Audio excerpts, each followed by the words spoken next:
د نن شنبه ورځې لنډ دقیق او مهم خبرونه.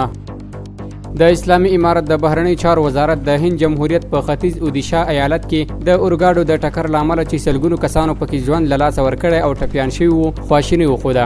د قربانیانو او ټپیانو له کورنۍ سره خپله خواخوږي شریکه کړه. د لوړو زده کړو سرپرست وزیر شیخ ندا محمد ندیم وایي د تعیناتو په سلسله کې د بهترۍ معیار تقوا، دیانت او اهلیت دی. د افغانستان د خوړو او درملو ملي ادارې لوی رئیس ډاکټر عبدالباري عمر کندهار ولایت کې د خوړو او درملو ملي ادارې ریاست افتتاح کړ.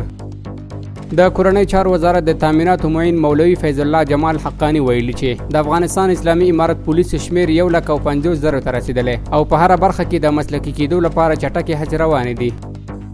د افغانستان د اوسپنې پټلۍ سرپرست ملا بختالرحمن شرافت ترکیې ته د سفر په ترڅ کې د کاردمیر اوسپنې ویلي کولو له کمپنۍ څخه تخنیکي لیدنه کړې. اوسپنې پټلۍ اداره وایي د یادې کمپنۍ رئیس افغانستان ته د معدني موادو په مقابل کې د ریل تولید ته چمتووالی ښودلی دی.